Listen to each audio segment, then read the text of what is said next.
Welcome to our last lecture here for our first semester calculus course.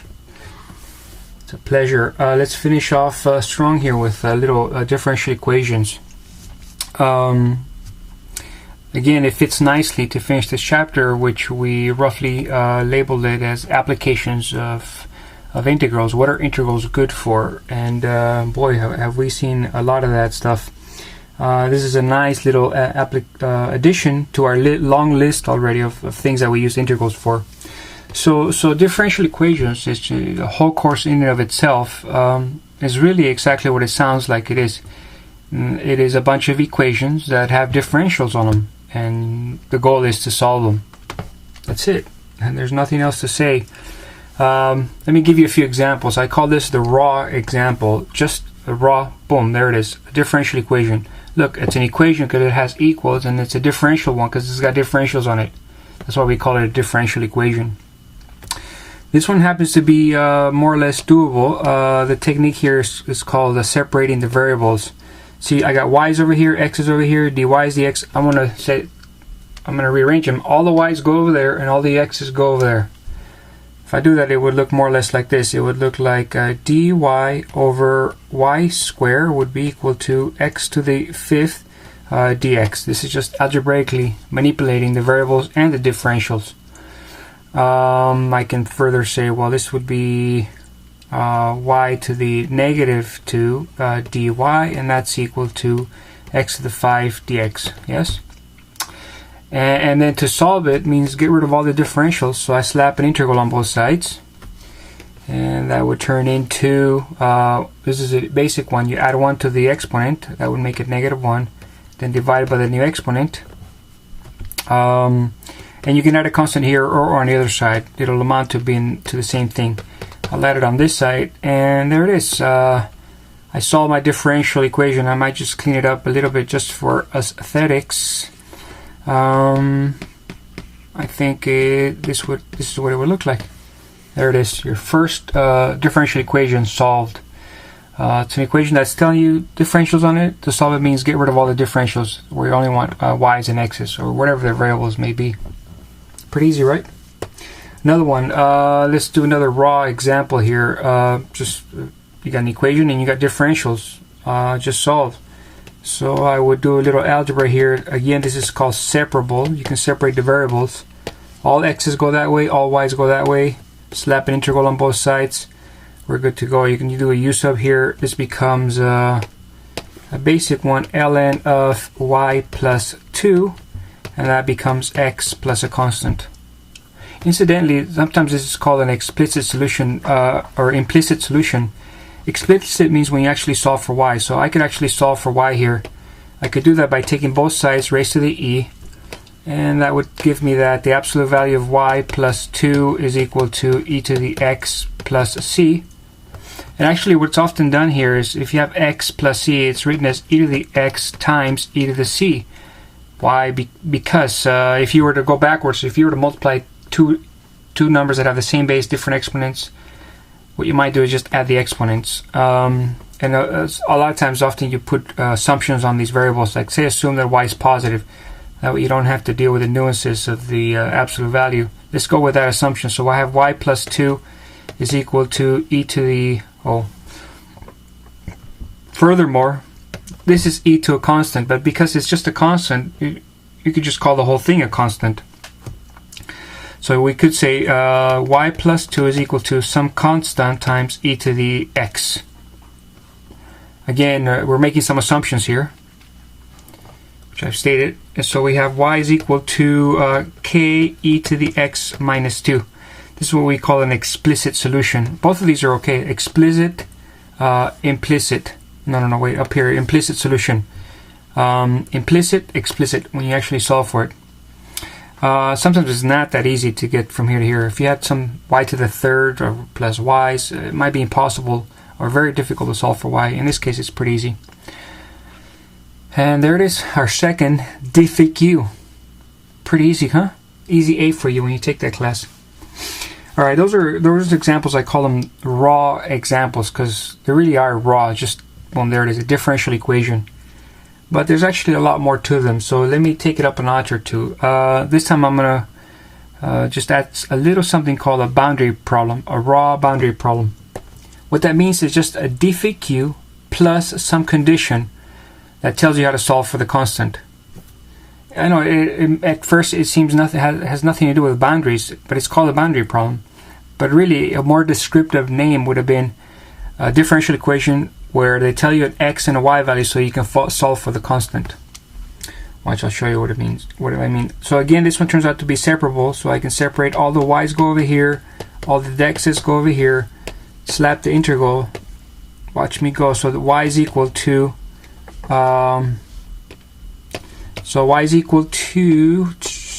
y is equal to x squared over 2 plus a constant.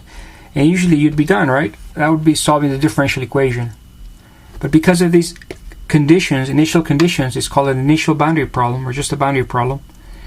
They tell me something about x and y. They tell me when x is 0, y is 5. In other words, this curve has to go through that point. There are many, many, many curves. Depending on the constant, they're all shifted up or down. You know, this is a parabola. You got a whole bunch of them depending on the constant. This is telling me this is the one that goes through this boundary point right here. It goes through 0, 5. That will help me pinpoint exactly what the constant is. All I do is plug in the 0 there and the 5 there. 5 is equal to 0 squared over 2 plus a constant. That tells me that 5 is equal to the constant. And so I can improve on my differential equation solution and say, hey, I know what the constant is because they told me what x and y are. They told me that y is 5 when x is 0. I can solve for the constant, and it's got to be no other constant will work here with that condition other than 5. So this is an improvement on that differential equation. It just basically means solve for the constant. And there it is, your first initial boundary problem. Right? Easy.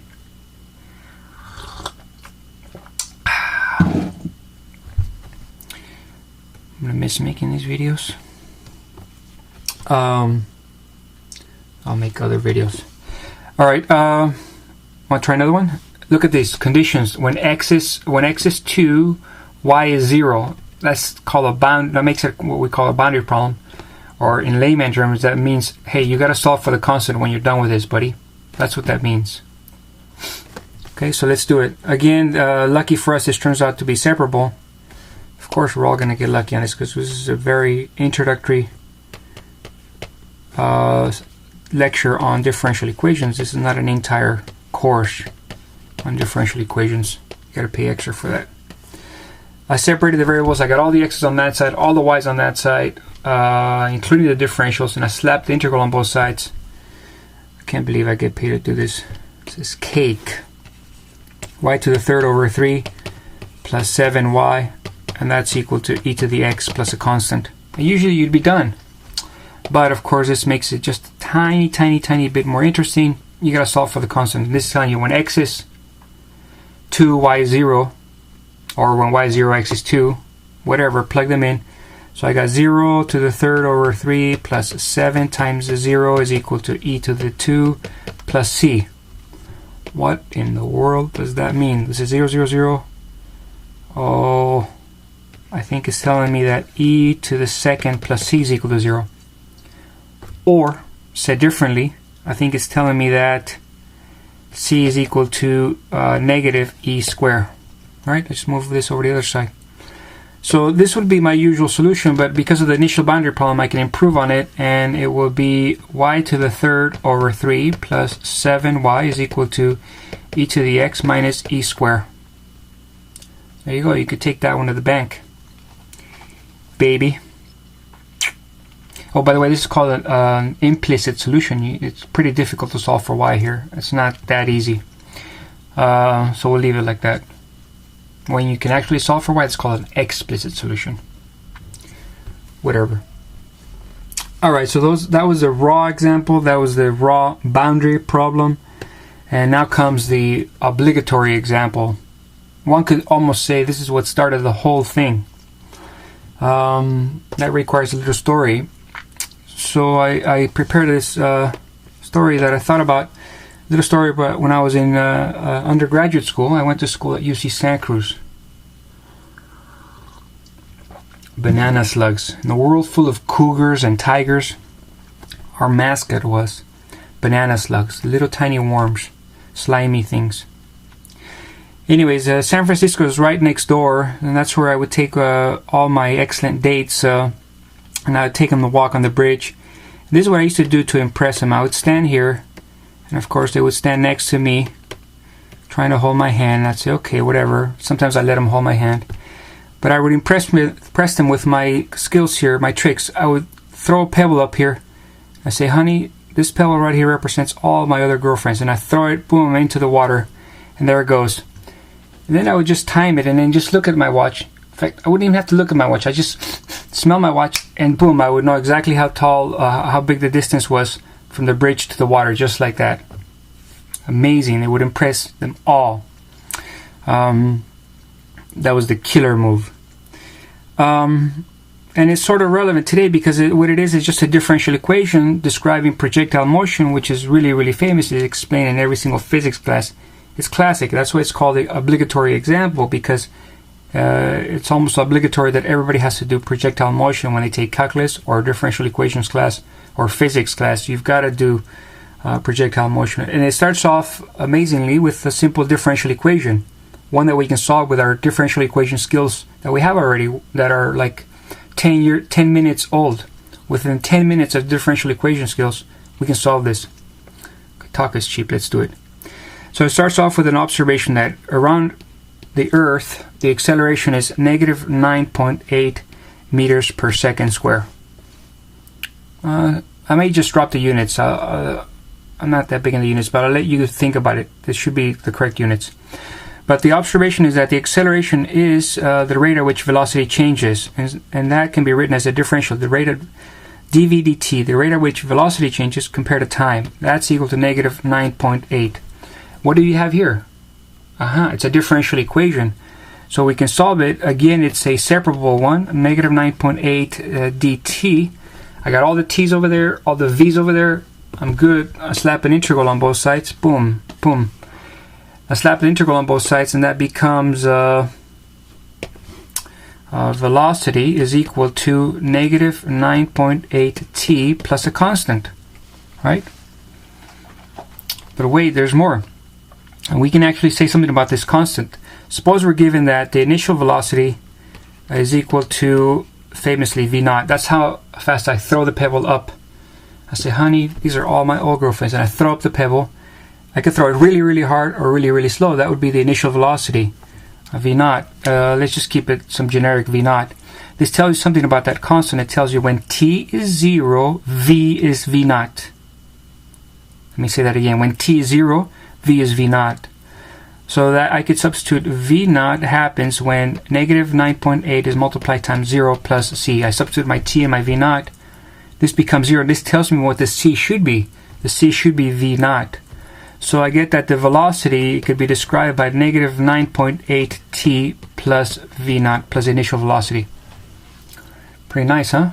But wait, that's not all. That's not all. There's more. The next observation comes with the following. Suppose that I make the following observation. The velocity is really equal to the rate. Velocity is really d(h) dt, the rate at which the height changes, is really another name for velocity, right? Velocity is d(h) dt. Velocity is the rate at which the height changes with respect to time. That, I could take this v here and substitute it here, and I get another differential equation from the same problem. Negative 9.8 t plus v naught. The velocity is equal to the rate at which h changes with respect to t. Oh, this is getting good. And of course, v naught is a constant. Assume that I initially threw it at a constant. And so now I separate the variables. I say, hey, all the h's go that way, all the t's go that way. So the h stays here. So I get that dh is equal to negative 9.8 t plus v naught times dt.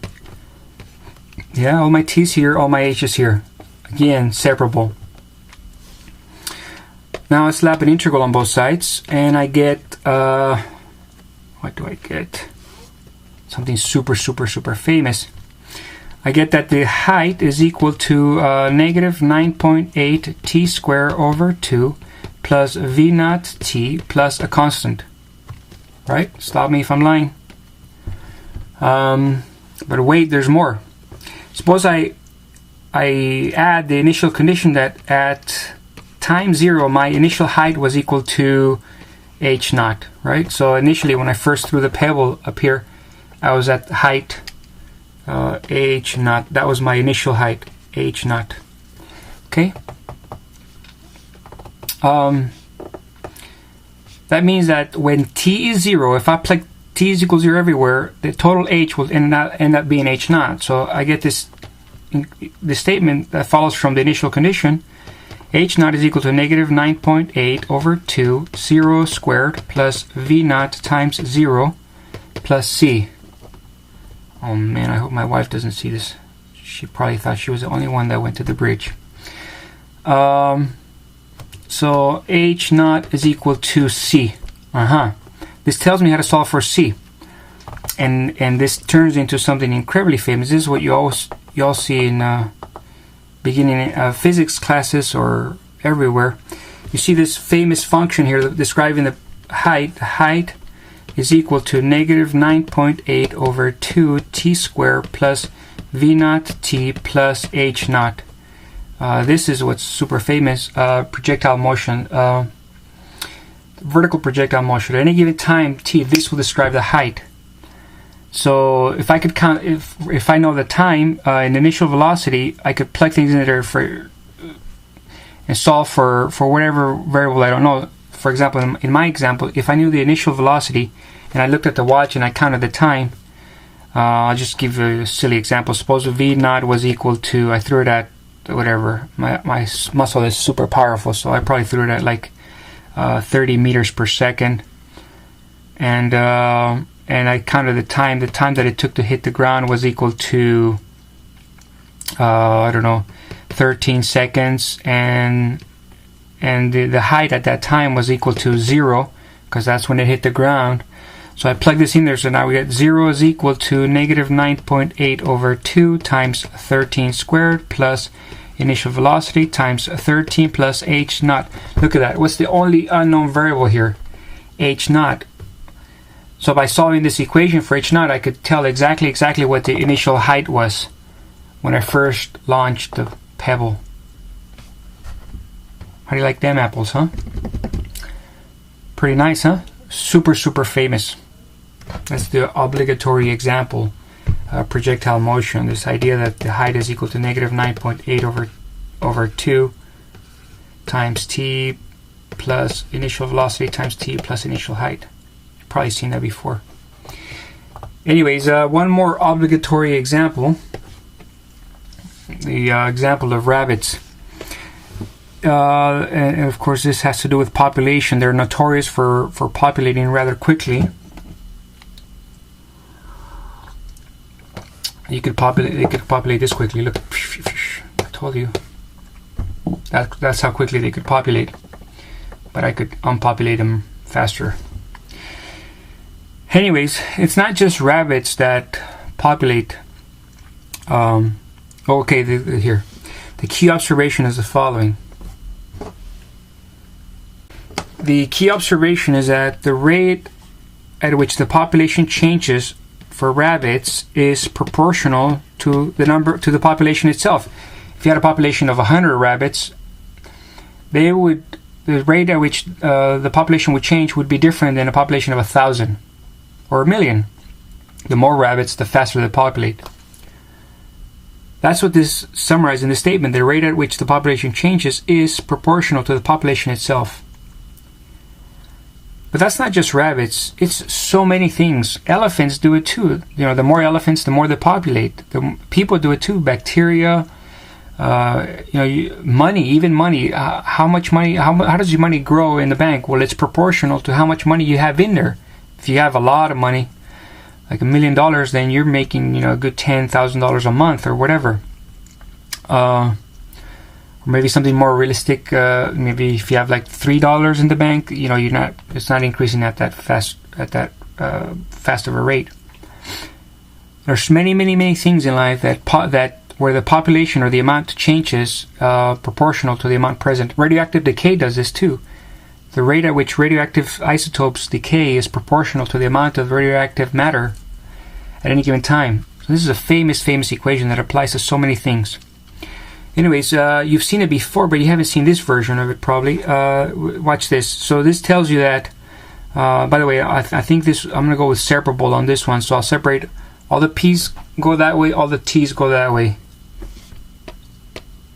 So this becomes dp is equal to O over p is equal to k dt. Alright, I slap an integral on both sides and I get that ln of p is equal to kt plus a constant. Again, we make some nuanced assumptions, whatever p, we're going to assume that p is positive, so I don't have to worry about this absolute value stuff. I'll slap it, I'll make each one of those be an exponent of e, so I could solve the e and the ln cancel, so I get that p is equal to e to the kt plus c.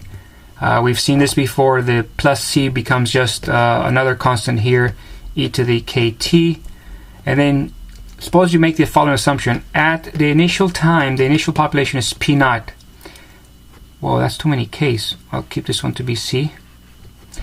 That's not the kind of teacher I am. Come on now. C. Alright, so then I plug it. This tells me that when t is 0, the population is p naught. So population is p naught if I make t be 0. E to the 0 times k is 0. E to the 0 times k is 1. So this is telling me that... you guys need more room, huh? This is telling me that c is equal to p naught, which in turn helps me improve on this equation up here.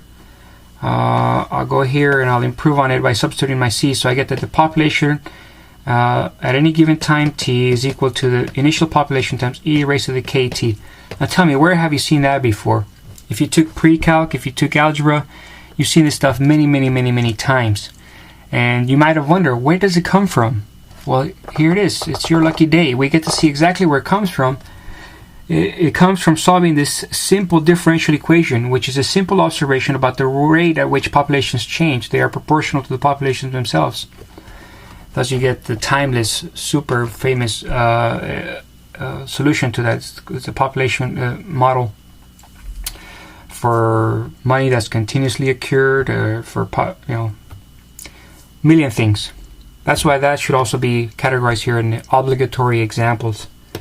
This obligatory, the population growth model, obligatory.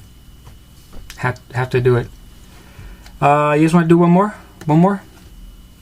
Little Newton. Little Newton. I'm running out of time here. A little longer than I'd like to make it, but let me just get you started on this. Newton's brilliant observation was this about the change in temperature in any body. He said, hey, I got a incredible observation. The rate at which the temperature changes is proportional to the difference between the temperature of the body itself and the surrounding temperature. S is a constant. The surrounding, assume it's a constant, the surrounding temperature. This difference here, the difference between the surrounding temperature and the actual coffee, for example, itself, the rate at which it changes is proportional to that difference, meaning that it'll go from 150 to 140 faster than it'll go from 90 to 80, assuming that it's in room temperature. Does that make sense? It's a brilliant observation, and it turns into a simple differential equation that's separable. You can separate it and solve it. I think I have that on the homework or the self-quizzes. Very nice. And you've probably seen it before if you took pre-calculus or some of these standard courses. This is one of the famous problems that you do in the log or exponent chapter. You solve temperature problems, and they give you the solution to this equation already cooked up. And you may have wondered, where did that come from? Well, it came from right here. It's your lucky day. You can actually solve it yourself and make it your own. Just solve this equation. It's a simple observation. The rate at which the temperature of a body changes is proportional to the difference between the temperature of the surroundings and the temperature of the body itself. Nice stuff. All right, but I want to turn my attention to some salty example here. Kind of classical, but I want to give you a different flavor. Since this is our last lecture and all, I thought I could try to extract the most juice out of it. This time I'm going to extract a little salt out of it. So this is a famous type of problem. You've got a container here with 5 liters of water and mixed with salt, and suppose initially you have 10 grams of salt in there. 5 liters of water with 10 grams of salt completely mixed in there, homogeneous everywhere it's mixed. But to make things a little bit more interesting, you're pouring more water in there, pouring it at 2 liters a minute. But of course you're not really pouring just plain water, you're pouring water with more salt, concentrated at about 3 grams per liter. I think I misspelled liter. That's alright. Maybe not. I don't know. You got water pouring in. The water has salt. You got salt in there, and you got water coming out at 2 liters, and it's constantly being mixed so that it's all homogeneous. Now the water that's coming out is a little trickier because to figure out how concentrated it is, you have to figure out how many grams are in there. You can say, well, it's got 10 grams. Well, that's only the very, very, very first instance. After that, it's got more grams, or maybe less, because some of it came in and some of it came out. In fact, the concentration when it comes out would be, however, let's say A is the amount, okay? At any given time t. It's the amount divided by 5 liters. That's the concentration. That's how many grams. A is the number of grams divided by, I'm just going to abbreviate it, liters. Amount over 5 grams per liter. That's the concentration as it comes out. Let's see, A is changing all the time, which makes this a beautiful problem. Very, it's really fun to think about. On this Friday night, slow weekend, by the fireplace. I don't know. But we actually have all the tools to solve this. The question would be, typical question would be, hey, find the amount of salt in our container at exactly 45-minute mark. What do you think? Sound like a challenge or not? Are you up for it? Let's do it. Finish strong. Talk is cheap. Alright, so here we go. I'm going to make the following amazing observation. The amount, or the rate at which the amount changes is the same as, can be expressed as this: rate at which you're putting salt in minus the rate at which you're putting salt out. I'm not talking about liquid. It's always been 2 liters in, 2 liters out. I'm not talking about liquid. I'm talking about just pure salt. The rate at which the salt is changing is the rate in minus the rate out. It's kind of like your bank account. The rate at which your money's changing is however much the rate at which you're putting money in minus the rate at which you're taking out money. Alright, let's see if we can make some improvements on this observation. D.A. dt, the rate in. How much salt are we putting in? We're putting in 2 liters, not salt, 2 liters of water with 3 grams each one. So if you put in 2 liters with 3 grams each, how much are you putting in? 2 at 3 grams. I'm going to skip the units, okay? 2 times 3 grams each. So you're putting a total of 6 grams per minute, right? This is how many liters? 2 liters per minute, and each one has 3 per liter. So you're doing 6 grams every single minute. That's how much you're putting in. 6 grams per minute. How much are you taking out? Well, you're doing 2 liters. What's the concentration? Well, again, you got, I don't know how many grams. You got 8 grams divided by 5 liters. That's how many grams each liter has. So you have to multiply that times 2, and that would give you A over 5. This is the concentration. That's how many grams each liter has times 2, because you're putting out 2 liters per minute. Aha, so the dA dt is equal to 6 minus 2/5 A. What do we got here? A beautiful statement that we now can call it a differential equation. It's an equation that has differentials in it. Duh. But now everything else becomes so simple, because I could take a look. What kind of differential equation is this? Is this separable? I hope so, because that's the only kind we've learned. Yeah, I could separate. All this has A's and there's no T's, so A's go that way, T's go that way. That's why it's called separable. And it looks like this when I separate it. dA over 6 minus 2 over 5A is equal to dt. right? I cross multiply, or whatever you want to call it. Slap an integral on both sides. I got myself some, I'm in business now. Got myself a simple little integral problem. This is almost basic. You can do this using a U sub. I'll spare us the details.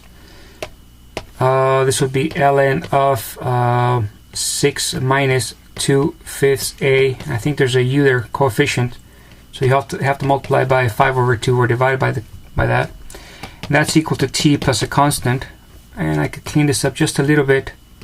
6 minus 2/5a is equal to negative 2/5t plus, again, some other constant. I know it's constant times 2/5 times a negative, but so what? It's just another constant. I can, what else can I do? I can put both of these to the e, try to get an explicit solution out of it. And that would, or I could solve for the constant first. Let's go ahead and do the explicit solution first. That would become, these two would cancel. Again, more nuances here. Let's assume that a is a certain amount so that this quantity is big or is positive. So this will give me 6 minus 2/5 a is equal to e to the negative 2/5t plus a constant. And again, this constant here, because it's plus, we can rewrite it as 6 minus 2/5 a is equal to some other version of the constant times e to the negative 2/5t. And I keep cleaning this up. I'll move this over to the other side, or move this over to the other side. I get that 6 minus c times e to the negative 2/5 t is equal to 2/5 a. Just algebra, and I keep doing algebra. I love algebra. So this becomes 30 minus 5c e to the negative 2/5t, and that's equal to 2a. And that becomes at 15 is equal to, no, that becomes at 15 minus 5/2c e to the negative 2/5t is equal to a. So I divide it by 2, divide that by 2, divide that by 2. Again, this is just some constant, so I don't really care about it. I could call it a brand new c if I wanted to. Negative 2/5t is equal to the amount, right? But wait, there's more. They gave us initial conditions. They said, hey, the amount after 0 minutes is equal to 10 grams. Those are initial boundary conditions, which means, in layman terms, you got to solve for the constant. So let's see how that would help us. I plug in when t is equal to 0, a is equal to 10. So I get that 15 minus c e to the 0 is equal to 10. I would get that minus c is equal to, this is 1. Oh, that's equal to minus 5. Oh, c is equal to 5, right? Which makes my equation here, I can improve on this equation. That becomes that the amount at any given time t is equal to 15 minus 5 e to the negative 2/5t. Yippee-ki-yay! That's why they pay me. Aha. What does that mean? That means that at any given time t, you tell me the t, I'll tell you exactly how much is in there. For example, you want to try t is equal to 0. This becomes 1. It becomes 15 minus 5, 10. We already knew that. That was the initial amount. Haha, that was just a joke. At t equals 1 minute, just plug it in there. At t equals 45 minutes, just plug it in there, and you're good to go. Very nice, huh? What a nice way to end the semester. Rate in minus rate out. That's why they pay me. Hey, it's been a pleasure. I wish all you guys the best. Peace.